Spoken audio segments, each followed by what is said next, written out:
Sri Sri రాజావారి cinema నిజానికి ఇది NTR బాబుమరిది first cinema. రకరకాల కారణాల వల్ల ఆలస్యమై ఎట్టకేలకు నితిన్ 4వ చిత్రంగా తెరపైకి వచ్చింది.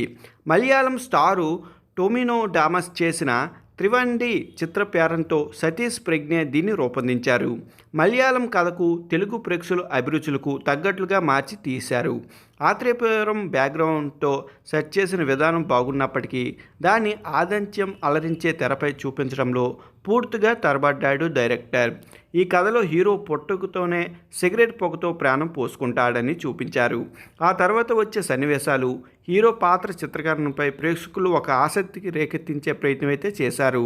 కానీ ఆ తర్వాత నుంచి కథ అంతా సాగదీత వ్యవహారంపై హీరో సిగరెట్కు బానిస అని చెప్పడానికి దాదాపు 20 నిమిషాల సమయం తీసుకున్నారు దర్శకుడు.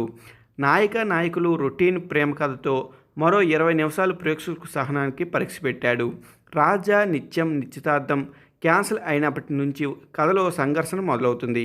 ఈ క్రమంలో తన కొడుక్కు సిగరెట్ మాన్పిస్తారంటూ కృష్ణమూర్తి సుబ్బరాజు సవాలు విసిరితే ఎపిసోడ్లో ప్రథమార్థం విరమించిన తీరు కాస్త పర్వాలేదు అనిపించింది.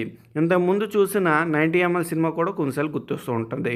పర్లేదు, అడ్జస్ట్ అయిపోయి చూసేయండి. మరి రాజా పాత్రలో నారే నితిన్ బాగానే మెప్పించాడు. ఇది నటుడిగా తన తొలి చిత్రమైనప్పటికీ యాక్షన్ ఎమోషన్ సీన్స్లో ఆకట్టుకున్నాడు. చిత్రీకరణ ఏళ్లతో పాటు సాగడం వల్ల సినిమాలో తన విభిన్న లుక్స్లో కనిపిస్తాడు. సంపద పల్లెటూరి అమ్మాయిగా క్యూట్గా కనిపించింది.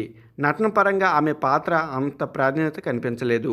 రావు రమేష్, నరేష్ పోటాపోటీగా నటనలో అలరించారు.